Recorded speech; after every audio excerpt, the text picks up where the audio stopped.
құрметті жамағат, ойсыз келген пенде бұл өмірде суда ағып жатқан жай шөппенен тең. Бұл өмірге адамға Алла сана берді екен. Онда сол санамызды өзінің орнына қолданайық. Бұл өмірге неге келдім, қайда барамын деп ойланайық.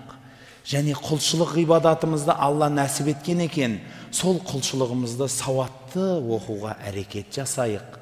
Алла тағала қазір көзбенен тіл берді, құлақ берді, қолменен аяқ берді. Соны алып қоймасына кім кепіл? Айтыңызшы. Ендеше сол берген нығметін пайдаланып қалайық. Білім іздеңіз, Құран үйреніңіз. Өйткені қажылыққа барғанда көргенде жүрегім ауырады. Басқа ұлттың жігіттерін, қыздарын көремін.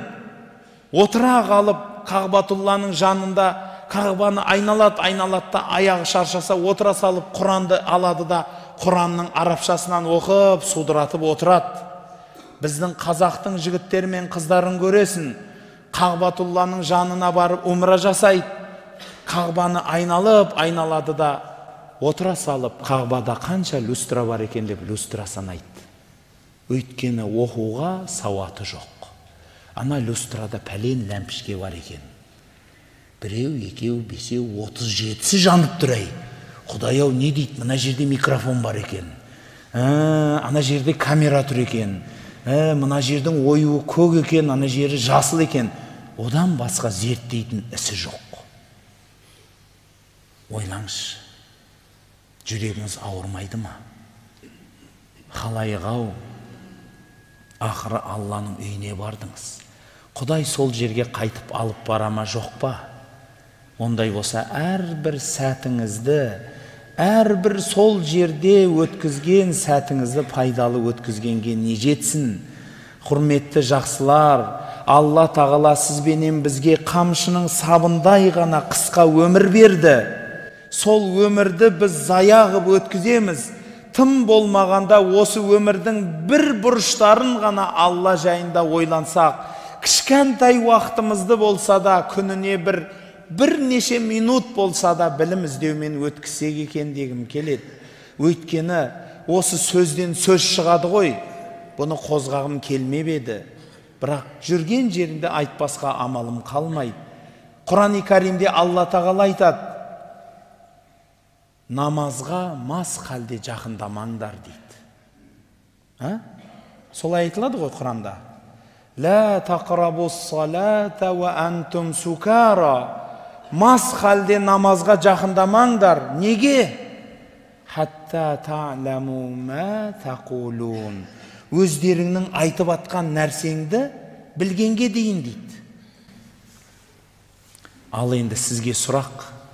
Осы құптан намазын оқыдық қазір ғана. Қанша адам намазда тұрып, сәлем бергенге дейін үйін, жайын, саудасын ойламай намаз оқыды? Айтыңызшы. Намазда тұрмын деп ішіне кіріп жоқ болып кеткен адам бар ма екен? Ал намазда не айтқаныңызды білдіңіз ба? Не айтып, не қойдыңыз? Оны енді жаттап оқығаныңызды айтып бересіз, бірақ намазда соны ойладыңыз ба? Көп адам ойланбайды. Ал ондай болса, сіз арақ ішкен мастан не айырмаңыз бар? Сіздің намазыңыз қайда қалды онда? Анау кісі арақ ішіп, мас болғасын намазға тұра алмады. Сіз арақ ішпей, сізбенен біз арақ ішпей, есірткі шекпей, мас болып тұрамыз намазда. Не айтып, не қойғанымызды білмейміз. Ал Алла тағала айтады: мас халіңде тұрып, өзіңнің не айтып, не қойғаныңды білмей тұрып, намазға жақындама дейді. Ұлы егеміз сізбенен бізді айтып жатыр: ей пәленше, кет, намазыма жақындама. Аузыңдағыны не айтып атқанын білмей, мына жерге келме деді. Көзіңізге жас келе ма, келмей ма? Пайғамбарымыз саллаллаху алейхи ва саллям айтады: инналлаха ла яқбалу дуаан мин қалбин ғафилин лахин. Алла тағала лағып жүрген жүректен дұғаны қабыл етпейді дейді. Имамымыз дұға қылады, біз қол көтереміз.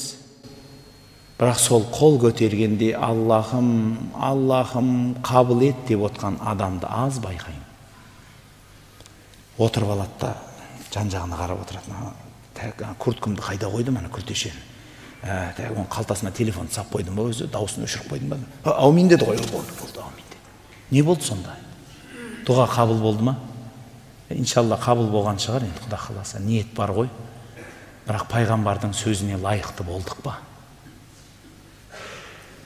Құрметті жақсылар, ендеше намазымыздың дәмін сезбесек, оразамыздың хикметін білмесек, ондай болса, ол өмірге неге келдік деп не үшін мән іздемесек, өмірдің мәнін қайдан табамыз?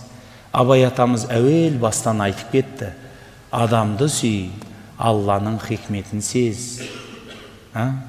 Өмірде одан басқа не ұлы зат бар екен? Айтыңызшы. Осы өмірдің бүкіл мәні де сонда жатыр.